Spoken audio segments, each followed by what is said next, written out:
This episode of Policing Matters is brought to you by Lexipol, the experts in policy, training, wellness support, and grants assistance for first responders and government leaders. To learn more, visit lexipol.com. That's LEXIPOL.com.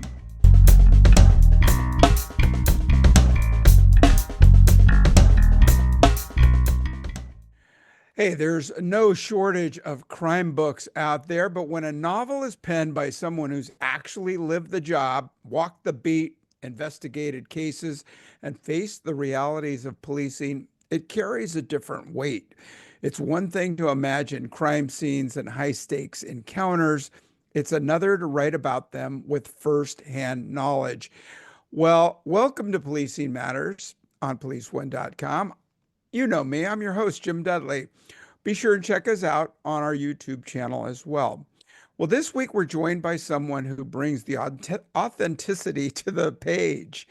After 31 years with the Chicago Police Department, our guest has turned his experiences into gripping crime novels and short stories. But he's not just a writer, he's still in law enforcement, serving as a police commander in Bridgeview, Illinois. Well, welcome to Policing Matters, Dave Case. Thank you, Jim. It's nice to be here. Yeah, great talking to you. 31 years at Chicago, one of my favorite cities, by the way. You must include volumes of materials from your past and no shortage of stories. You've been through some tumultuous times in the past 30 years there. What are your highlights or lowlights? Tell us a little bit about your career. Well, it's a long career, obviously, 31 years. I never thought I was going to be there for that long.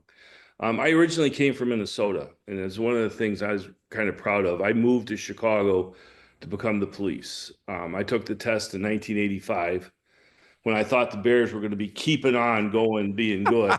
I took the test with 36,000 people. Hard to believe with what we're dealing with now.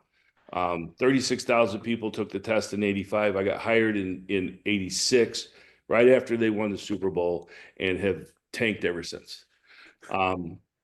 So I got that going for me.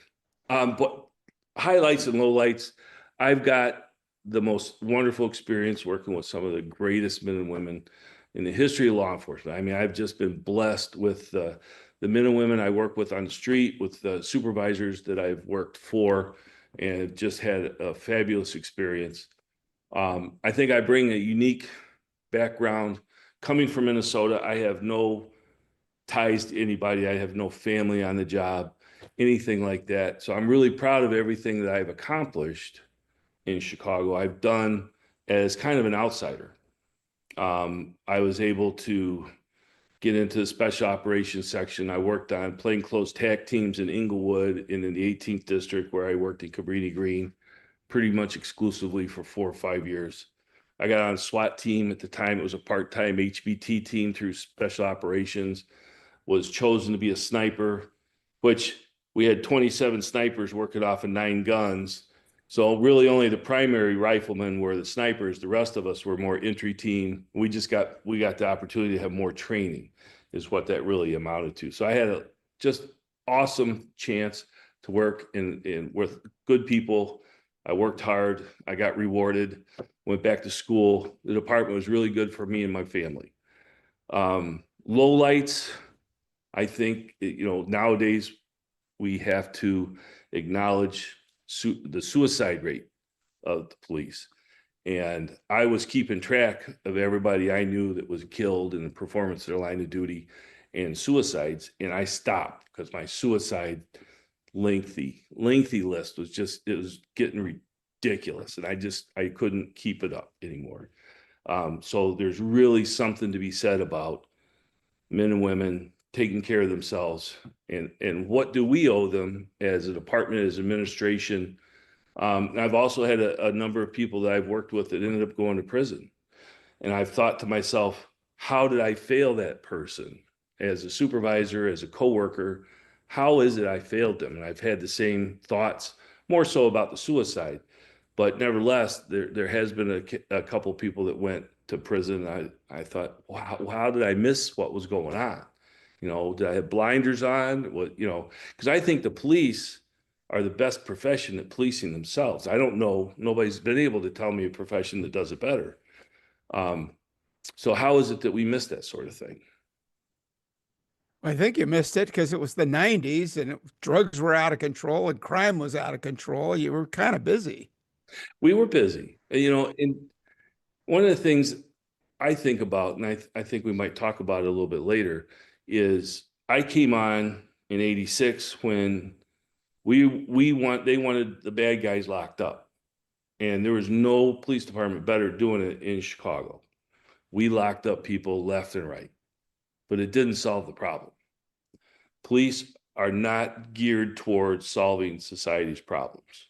We manage it to some degree, best we can. We don't have the training, resources, whatever, to be able to have a huge impact on it, but we have proven that arresting our way out of it isn't going to work. Yeah. Well, you mentioned it, and your first book came out in 2006, Out of Cabrini, and its success led to a re-release just this year. That's awesome. How'd you manage to write it? Give me a little bit of background. So I'm thinking in context that Cabrini is probably like a public housing complex. Yeah, it's a public housing complex. It's about a half mile by a half mile square, roughly, give or take. It's right outside of the Gold Coast, Miracle Mile, north coast of the city. It's right there, and standing tall. It's no longer standing now. The row houses still exist, but all the taller buildings have all been since been destroyed since about, I think, 2011 or something. The last one came down. So they've been gone for a little while. But when I came to the 18th district from Inglewood, I bid to 18, and the lieutenant there said, "Well, you're coming from the ghetto, kid. I'm going to put you back in the ghetto." And he goes, "You got the Cabrini Green Beat." And after I was there for a little while with another officer, the TAC lieutenant in charge in the city of Chicago, a TAC team is just the plainclothes men and women that they're sent out by the commander to try and quell some of the problems he or she is having. It's not like the SWAT team at that point. And the team I worked for, we stayed in Cabrini all the time because that's where a lot of the main problems were, and learned that. And it was just a really eye-opening experience. I hadn't came from the Inglewood on the south side, one of the busiest districts, and I had no idea of what vertical policing was like until I got to Cabrini and started learning the ropes, so to speak. And that's where Out of Cabrini came from. Out of Cabrini isn't a true story, though I use some robbery decoy missions that are pretty much word for word accurate as to what happened. Everything else is a figment of my imagination. I just really wanted to show some light on the work the men and women were doing, some of the things they were saddled with, what they were dealing with. But I also wanted to show some light on the good people that were just, trapped in their homes because of all this craziness going on outside of their door, especially in Cabrini, because it's right outside their door. Nothing they can do about it. Yeah, and I think so much of the general public doesn't realize that how bad things can get, and they don't consider the fact that there are people that are essentially hostages in their own neighborhoods, like you're talking about. And we had similar tracks in San Francisco back in the day, high rises. We had one that they painted pink. They called it the Pink Palace. And the minute we pulled up, somebody would drop a concrete block or a planter or a microwave off, I don't know, 14 stories off the roof down at us or near our police cars. So Right. my FTO said, minute you get out of the car, look up. That's where the threat's coming from. Yeah. I would imagine it sounds similar there. It's very similar in Cabrini and all the other housing projects across Chicago. Cabrini just was notorious. When I was there, it could be the calmest beat in the world, but all it took is that little spark, and it went up for grabs. Yeah. And again, we're talking about violent times. We're talking about, I think New York in between 80s and 90s had something like 2,500 homicides Mhm. per year. And it really took an effort to bring it down. But I hear what you're saying about, cops can't do it all. So you're just going back for more night after night. And so I'm sure a lot of the stories are, like you say, rooted in reality, but the names are changed to protect the innocent. Absolutely. I mean, I would come across something, and like we went to the car blew up at one of the lots. Oh, some first officer on the scene. I think somebody's inside of it. So we're rushing to the scene, and in the back of my mind, it's going, what if that was your informant that was trapped in that car, that was, chained into the car and couldn't get out? And so things like that. I was driving down one of our expressways in a snowstorm, and there's a huge traffic jam, middle of the night. And as I get past it, I see it's the state police crime scene units working on. I'm like, oh man, what if that was somebody that got thrown out, And so incidents like that, I kept taking little notes of, and that's eventually what grew into Out of Cabrini.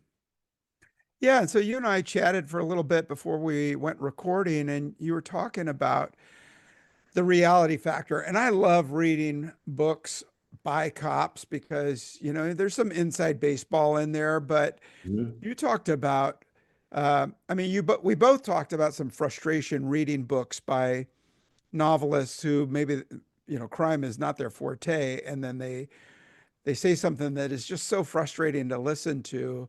But when a cop writes about it, you said that there's a balance between detail, inside baseball, and too much detail. Tell me about that. Well, I was when I first wrote Out of Cabrini, I approached John Sanford, who was one of my favorite authors, best-selling author, whose real name's John Camp. He appears in my second Out of Cabrini book. Um, But regardless, we were talking about it. He's like, Dave, you just can't be so realistic that it tears the story down and makes it really boring. I'm like, John, I think I can make it still exciting and still make it real. Because I think when I advertise on the cover of that book that I'm the police, it's my responsibility to bring that story out as authentic as I can, because I don't want to do a disservice to the men and women working on the street and say, well, here's a cop that says it works this way, when in fact it really doesn't. Mm. I don't want to be that guy. I also don't want to be giving away some of the trade secrets, or be testifying in court and say, well, aren't you the author of this book? And didn't you say this and this and this? So sometimes when I'm writing the police books, which is one reason I found the Western refreshing, is I didn't have those concerns. But when I'm writing the police side of the story in Out of Cabrini or any of the other books I've written, I really have to struggle sometimes asking myself, is this something I really want to put out on the printed page? Am I being responsible about it? I take that very seriously. Yeah, well, Yeah, I'm like afraid to some tell you, writers, yeah, I think in today's times there are hardly any secrets left. Take a look probably, on the internet, and probably, it's all there. right. Yeah, I've gone to writers' conferences trying to get my trade craft better. And I remember talking to a best-selling writer, and I loved her to death, but she says, "Oh, I just make shit up." Well, I'm like, "What?" She goes, "Yeah." She goes, "I just make stuff up. That's how I do with it." And I'm thinking people are reading your story thinking that you have a clue, as to what's going on. You read John Connolly, he was a reporter. So do you hold him more accountable to be accurate than you would somebody that I was never the police, I was never a reporter, I have no idea what's going on, but she's making it up. But yet there are going to be people reading that. How many of the crime dramas do we see on TV, even though they have technical advisors? I see one of the shows, and I hardly ever watch TV, and the guy's carrying a Glock stuffed in his waist pants of his jeans, no holster. I'm thinking, oh my God, there's no way anybody would do that. Yet they have somebody on scene that's a technical advisor. It's like, no, that just wouldn't happen. You're not going to use a striker fired pistol without a holster. If you do, you're crazy. You know, and that kind of stuff just drives me nuts. Yeah, well, there's some great people, great writers with imagination. We know Tom Clancy wrote in such detail about military, the submarine in the Hunt for Red October, that he got called in, I guess, by the Pentagon, asking him where he got all this information. And he said, he just sort of pieced things together and came up with an answer. right? And I don't know about who wrote it. Well, I guess Philip K. Dick wrote the root of it, but Minority Report, the Tom Cruise movie, where so many of his, futuristic crime solving techniques really are happening today, right? Hmm. With drones and predictive policing and analytics and all that. That wasn't really that popular at the time, but he put it in his put it in the film, and here we are today, and we're living it. No, you're absolutely right. Phil K. Dick was a unique individual, and he was before his times, kind of like we're living through 1984 as we speak. Yeah, absolutely. Yeah. Well, I want to shift a little bit because you did a long career with Chicago, and I know exactly the area you're talking about, right there by the Bean. I love the rivers that go through there, taking the architectural tours, had a Chicago dog there. Uh, but you must have suffered through some personal trauma and some vicarious trauma along the way. How'd you pick up writing? Was that your sort of therapy? Was that an outlet to all that you're watching out there? Well, I think it is. And originally when I was going to college, I was in painter. And I went back I was at the University of Minnesota when I moved down to Chicago because I couldn't make a living as an artist. I didn't think I had the talent for it. So I went back to school to finish up, and instead of going to criminal justice, I'm like, well, I'm already almost there with art. I'm just going to keep doing that. And I found that it was really therapeutical. Hmm. It's like, man, I need this release. I need this creative output. But at the end of the college days is like, I have to be in a studio. I'm not going to go out and rent a studio. And my wife at the time, there's no way I'm going to create a studio in the basement and have all these oil paints and paint thinner and everything around. So I turned to writing, which is something I always wanted to do because I was a reader in high school. And the natural extension of reading is writing. And when I started on the job, I was always keeping notes saying, oh man, people won't believe the stuff that we see. They just can't believe what's out here. So, and I really wanted to bring that to light as to what the men and women were dealing with.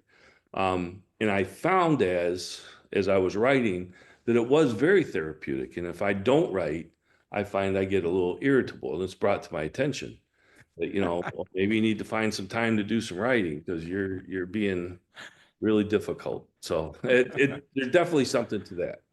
Definitely that creatively release is very um, soothing. Yeah, for sure. Okay, so you wrote about Cabrini, you wrote about cops and robbers and all of that good stuff. But then, you know, the message I keep hearing is you got to write what you know, right? Like if you're a mortician, you write about, doing stuff with dead bodies. When you're talking about a carpenter, you write about wood or Mhm. carpentry. But now you wrote a Western called Stand for the Dead, came out last year. How'd that come about?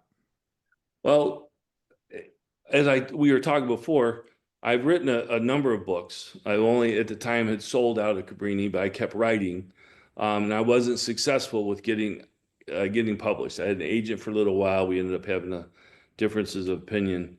And yes, I knew police work, and I love police work. I love the action associated, being an adrenaline junkie, and all of that.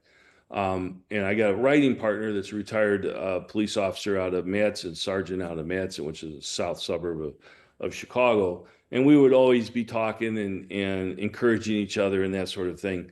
And he kept telling me, Dave, if you want to get published, because I wasn't selling any books. Um, I wasn't pushing them that hard because I had the marriage, the kids, the house, the side jobs, the court, the full-time job.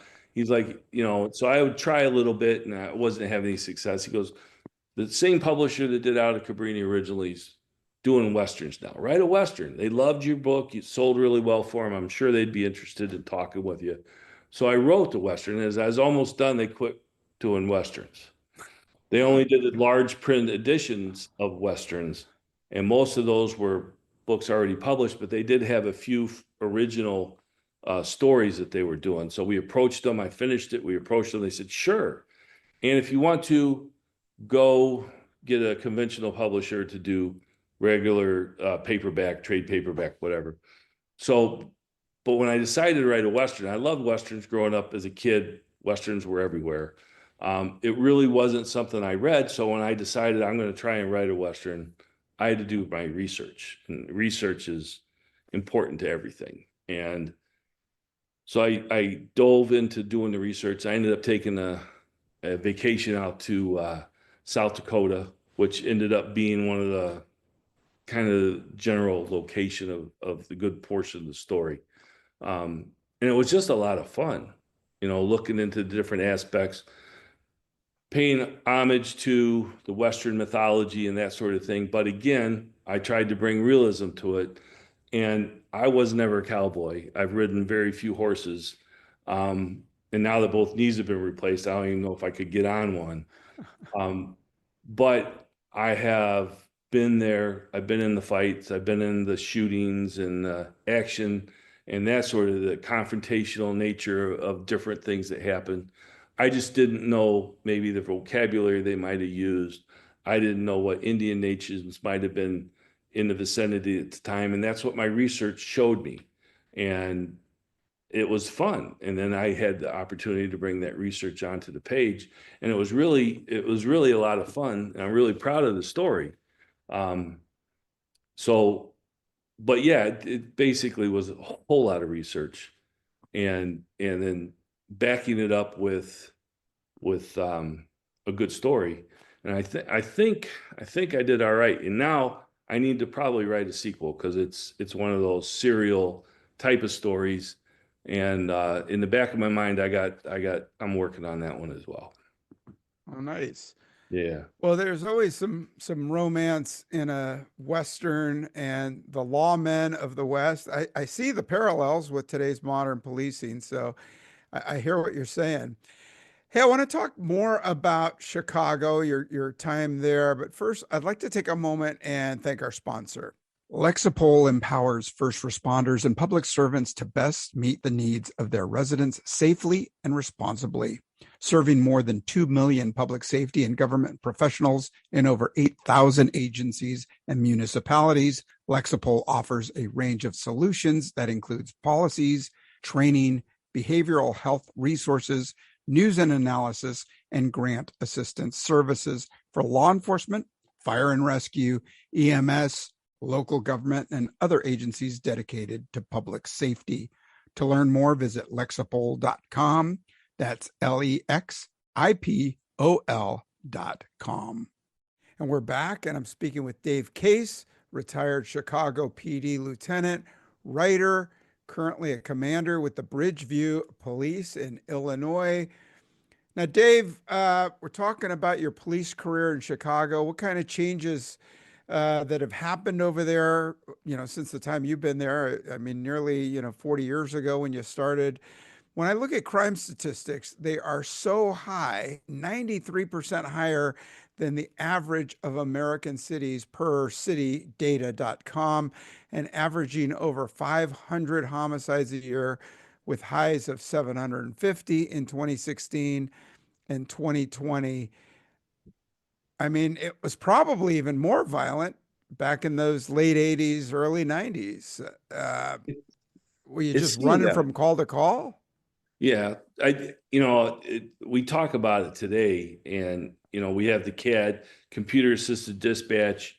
Guys get on, they sign on, and they might get a job here and there. I remember in Inglewood on a hot summer night, it would be 7:32. Get your crayon out. Here's 15 jobs, and you'd be writing all the locations. This one's an in progress, burglary in progress call. This is shots fired call. This is this, this is this. And we'd spend the next hour running down all of those jobs.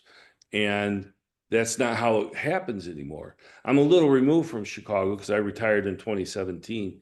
And like we talked about earlier, we're not arresting ourselves out of the situation. And I think today, maybe there's a little bit of improvement.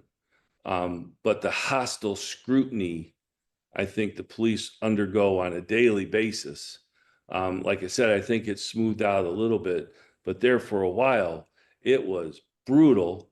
And I think the men and women really felt that antagonistic um, aspect that society brought. And that's why we're seeing so few people want to be the police anymore. What's in it? Yes, it pays pretty good, except for that 5% of the time when you're fighting with people or getting shot at or whatever. Not that people get shot at that often throughout the country. I've been shot at a few times. It's not much fun. And it certainly makes the pay scale go way down. Regardless, today, in today's policing is so changed because we don't have the manpower. In Chicago back in the day, it was like the football game. I can't really say it's not politically correct, but when one guy had the football and everybody tried to tackle him, there's one guy against the world. That's how it was with policing. You have one guy chasing, you end up with 10 coppers there in a matter of a minute to help corral this guy. I remember I was driving down the street in Inglewood one time, and I seen a little scrum of kids, probably, 9 years old, give or take, a couple years either side. And I roll the window down. It's the middle of summertime. It's late afternoon. Hey guys, what are you doing? We're playing cops and robbers. I'm like, oh, okay. I said, and I'm thinking these kids see the police chasing bad guys around their neighborhood. And now they got the one kid on the ground, they're stomping on him. I'm thinking, oh, okay, this is not a really good visual, kind of example we're setting. I'm like, oh, okay, is he the robber? And they're like, no, he's the cop. Oh my gosh. And I was just done. I just rolled my window up and we kept driving. They weren't really hurting the kid, but nevertheless, they were playing cops and robbers, but it wasn't the kind I was familiar with. Yeah. I don't know how much of that's going on these days, but it's just over the course of these years, and it's accelerated. When I came on the job in '86, I'm sure you had the same experience. We came on and the veterans were telling us, kid, this job ain't fun no more. And I'm thinking, what was this job before I came on it? Because I was having a ball. I was out there running and gunning and chasing people and locking up bad guys, feeling I was making a difference. But nowadays, it seems like that change has accelerated and mutated because now it's not that much fun. These kids aren't having any fun. Nobody wants to work overtime anymore, at least of the younger generation. And so not only has the outside scrutiny onto the departments changed, but the other departments aspects have changed. In Chicago, they're having people leave by the droves, and that goes for the men and women in blue working the street, but it also goes for the supervisors in white shirts. The current superintendent used to work for me at the academy as a PO. He was in our gym.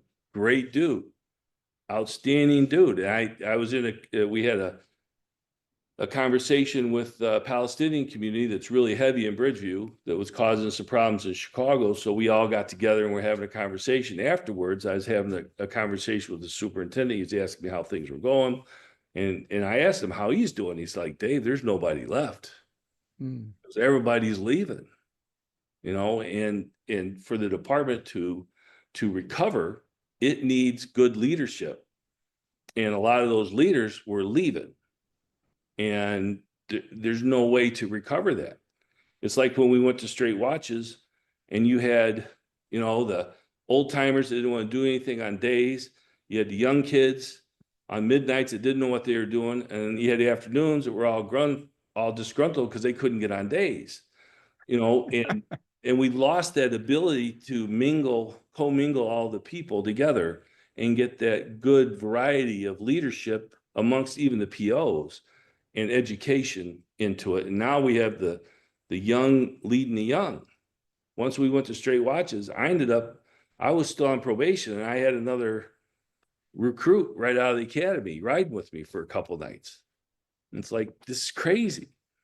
And that was back then when we had people, and so with the scrutiny, with the prosecutor issues that we've seen across the country, certainly in Chicago, we've had major issues I Mhm. might say that it seems like it may be being resolved as we speak after this final election, and I don't want to get political at all.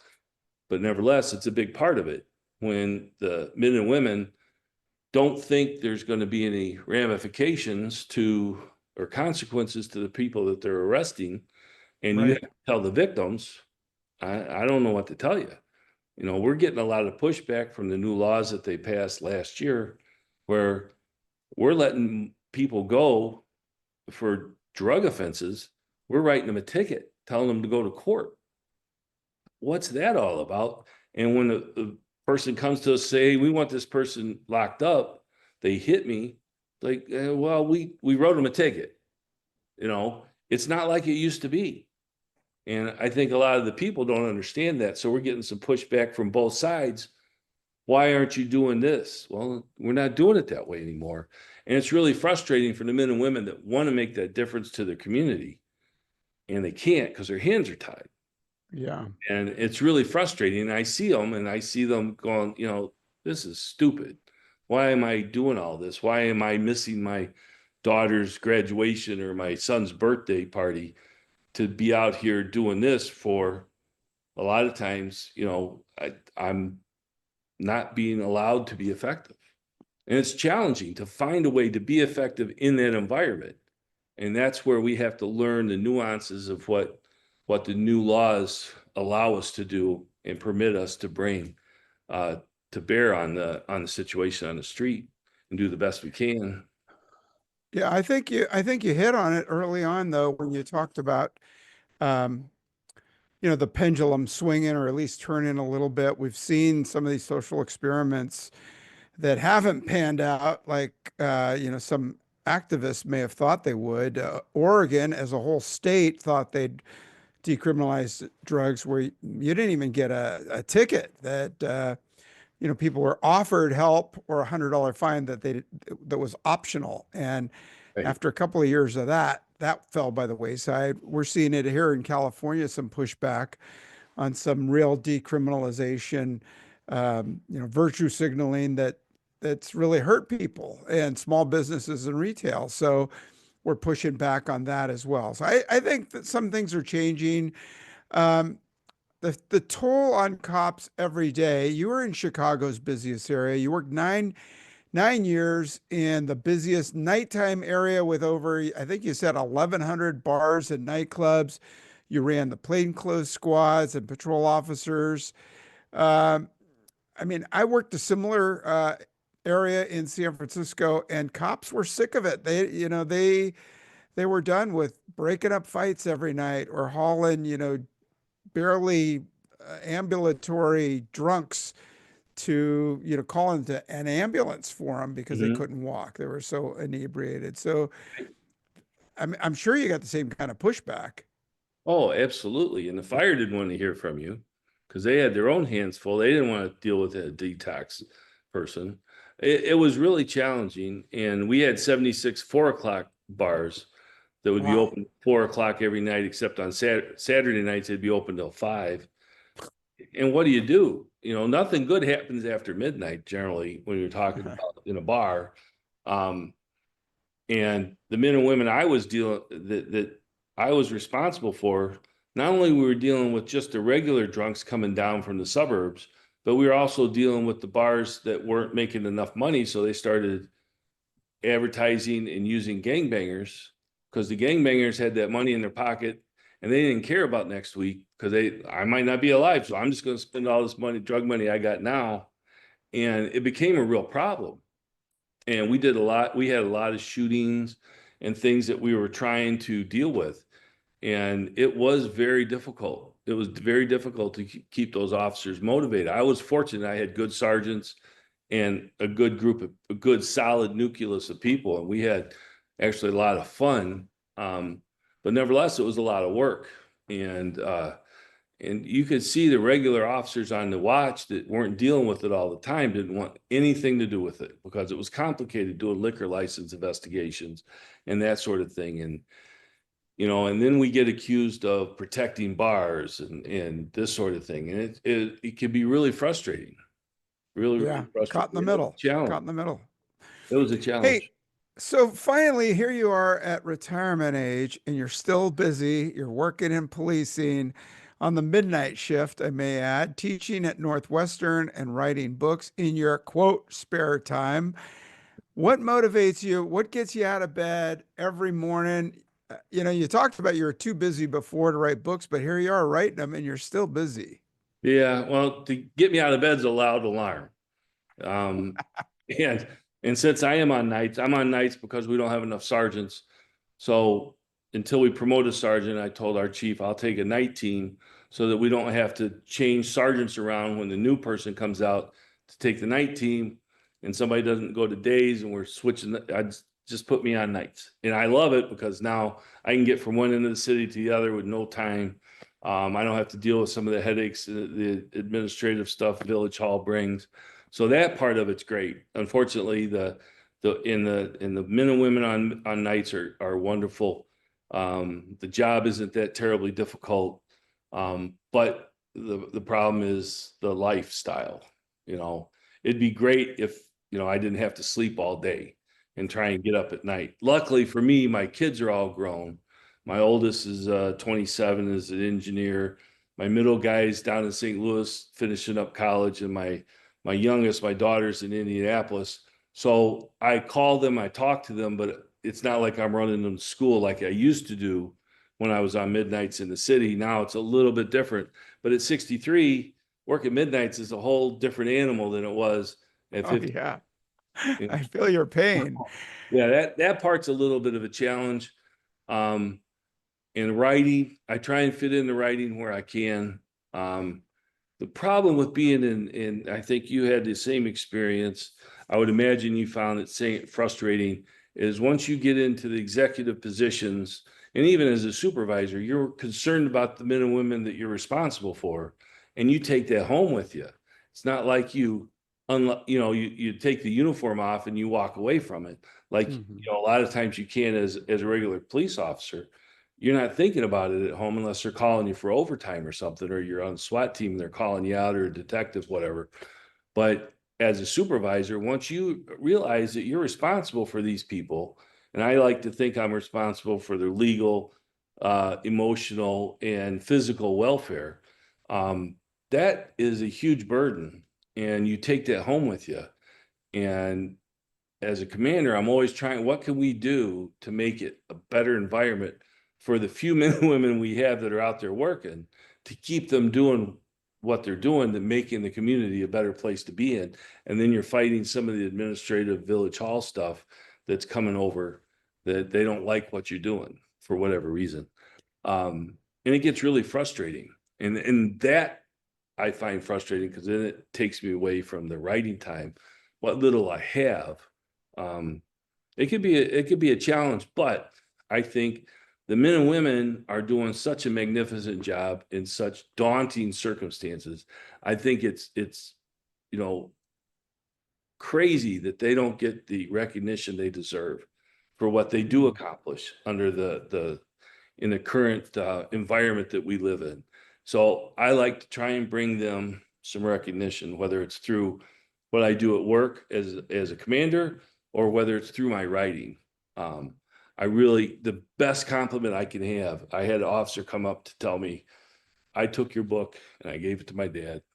I said, this is what I do. This is how my life Nice. is at work. And it was Nice. moving to have somebody, and I've had many, many coppers come up to me and like, oh my God, that was so realistic, you know.